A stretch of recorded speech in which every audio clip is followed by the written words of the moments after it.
We're going back to Bacolod.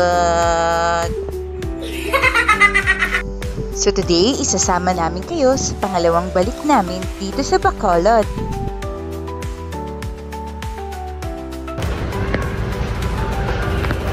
Hello! So we're here na sa airport, waiting for boarding time.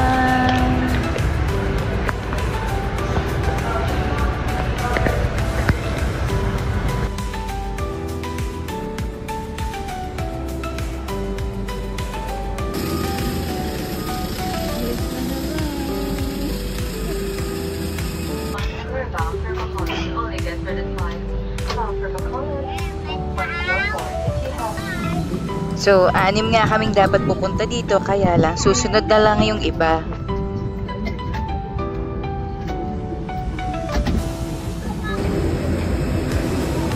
Nakababa na.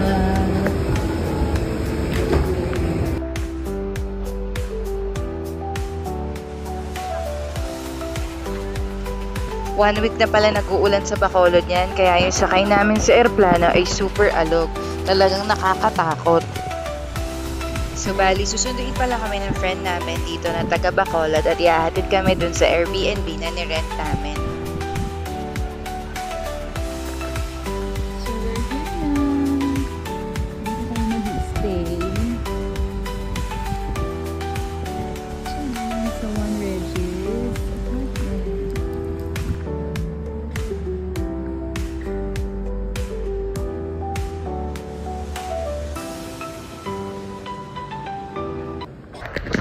Okay, so we're here na sa condo.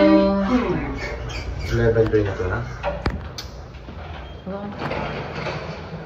Okay, going on sa aming room. So, yung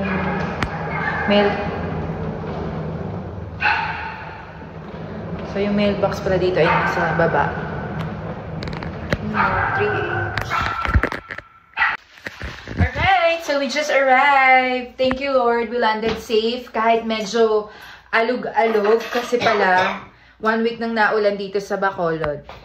Okay, ito na yung aming room sa Airbnb. Okay, so meron siyang, may water, may rice cooker, may sink, may air fryer, and then may free coffee. Water heater, oven, merong ref. Okay, merong study table, may TV, electric fan, merong 2 kama.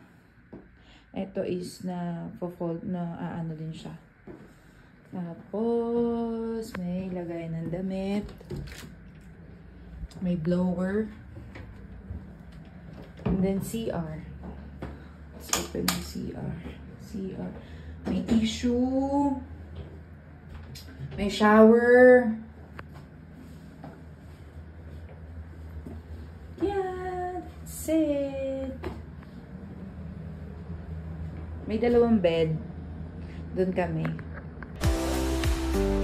Hello sa aming day 2. So pagising ko nga, gising na agad si Daddy at naghahanda ng almusal.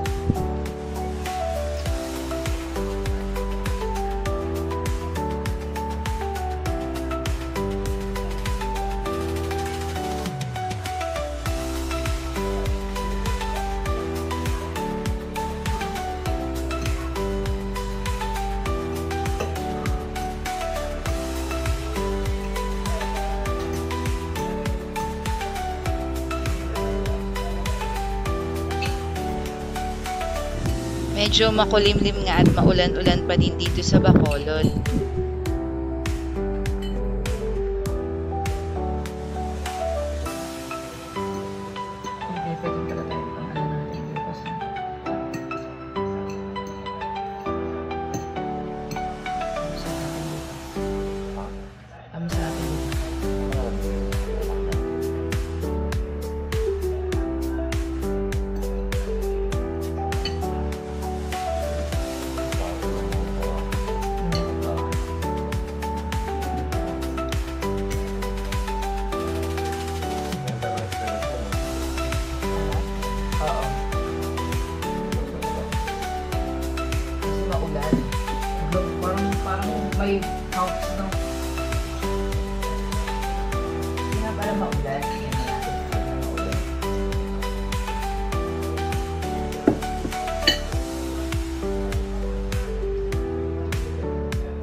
masyado nakapag-video yesterday kasi pagod-pagura na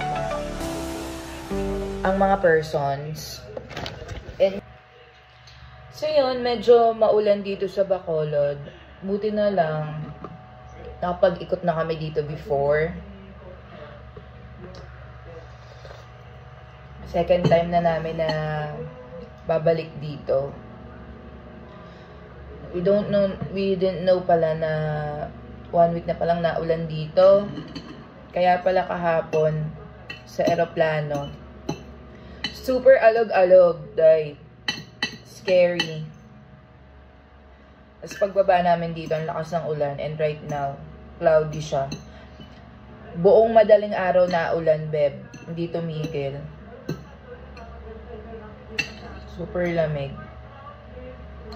So today, our agenda is after namin mag-breakfast, maliligo lang, mag-prepare, and then, pangalan nito, punta kami dun sa, nung pagrentahan namin ng barong, and then, mag-lunch kami sa Manukan, which is one of the, parang tourist spot na din dito sa Bacolod kasi yun talaga yung pinupuntahan. And then after that, magbimeryenda kami sa Calea. And then next is baka punta kami ng SM kasi bili kami ng namin ng pagkain namin ulit for tomorrow. Yun. Ay, ginamit kong tubig ako na. Nakuha mo. Yan.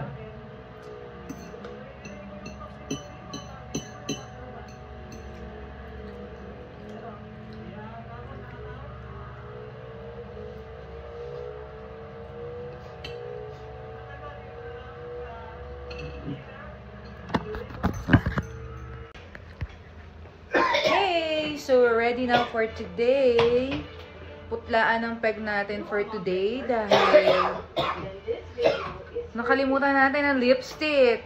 So, kailangan natin dumaan sa SM para bumili ng lipstick kasi super putla natin. Okay. So, ngayon, pupunta muna kami dun sa Arkilahan ng Barong and then mag-lunch kami sa Manukan, and then punta kami ng Calea, and then after that mag-SM kami kasi bibili kami ng pang-ulam namin later tonight. Syempre, outfit for today.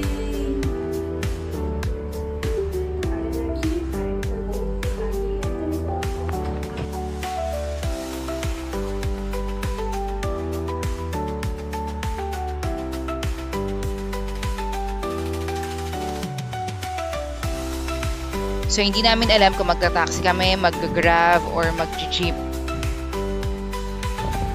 At ang nanalo ay taxi!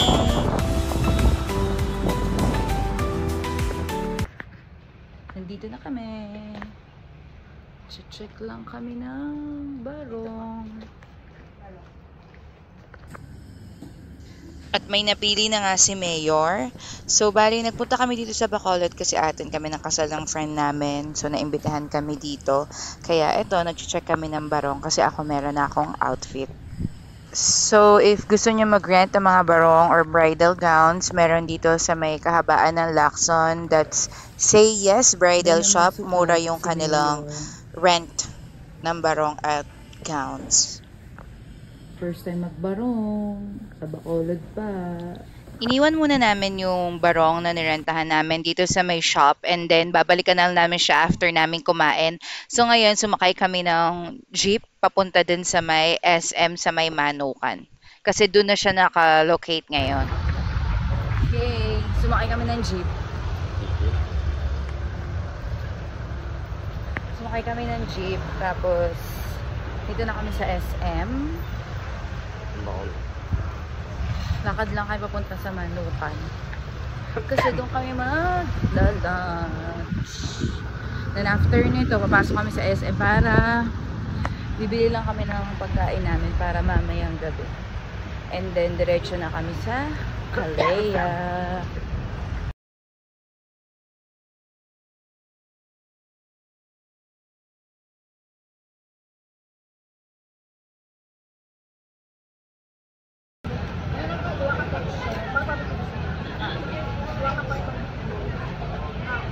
We're here na sa Aida. Super hangin.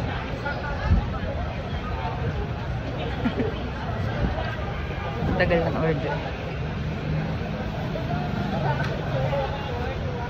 The super hangin season. Nilipat na sila dito sa may gilid ng SM. SM Bacolod.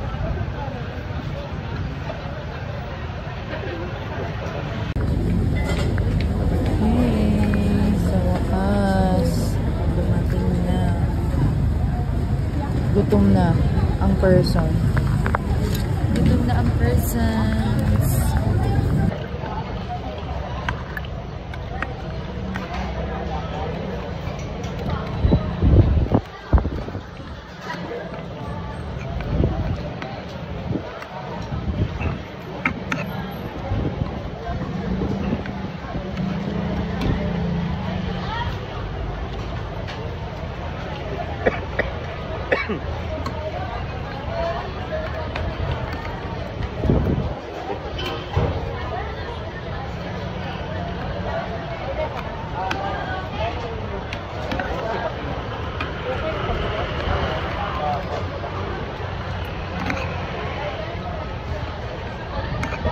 Bumalik ang dalawa.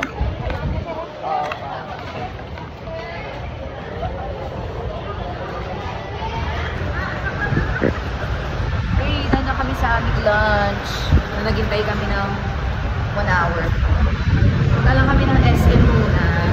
Kasi bibili kami ng mga pagkain na mamaya. Mamayang gabi. Though hindi na ako nag-dinner. Si daddy kasi kakain. Hey! After naming mamili sa SM, namasyal muna kami dito sa may Bacolod Plaza at dumaan din kami dito sa may San Sebastian Cathedral.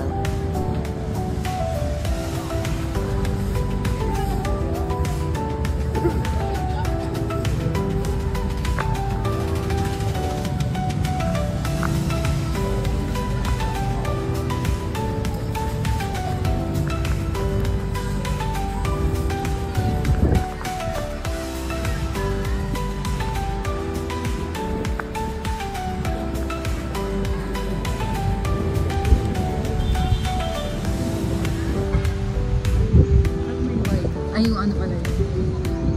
So ngayon naman, isa punta kami ng Calleja. Nag-try kami ng minibus.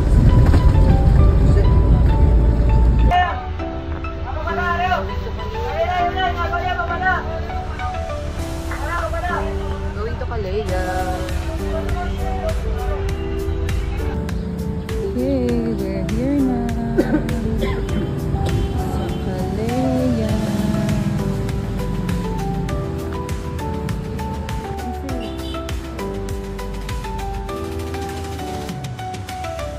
So, isa nga ang Calleja sa isa sa mga pinupuntahan at dinadayo dito sa Bacolod. Kaya we ordered yung kanilang bestseller na chocolate mud pie.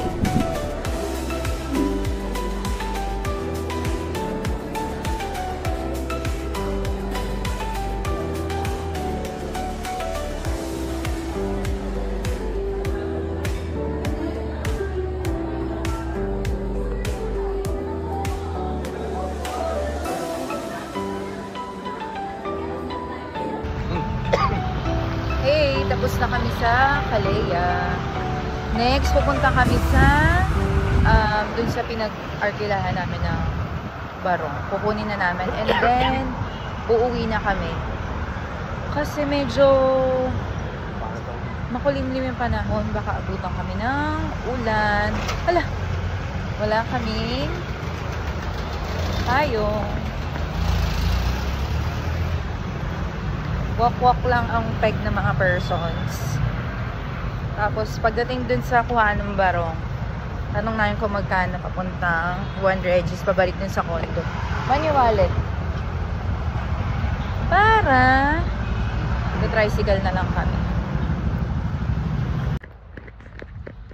We're back home! Umuwi na kami mga mi kasi tawag dito, naambon-ambon sa labas and then wala na kayong maisip mapuntahan. Napunta na din kami ng SM. So, ngayon nandito na lang kami sa bahay.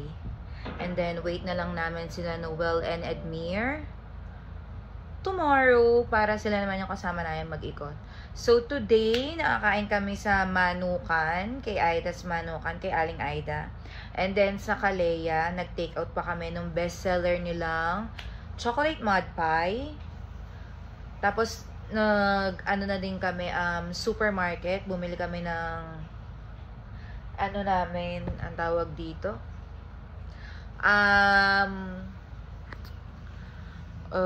Ano yun? Pang breakfast namin tomorrow. And then, pang, ano namin, tawag dito? Pang dinner. Hindi na kayo magdi-dinner, pero bumili kami ng mga chichirya. And then tomorrow, wait na lang namin si Edmir pagdating after lunch, tsaka na lang kayo magla-lunch. And then si Noel, siguro, hindi pa namin alam yung flight niya. Pero baka gabi pa siguro. Okay. Anong ginawa niyo sa Bacolod? Nag-Netflix! And that's it for Bacolod Day 2. Like and subscribe. Thank you for watching.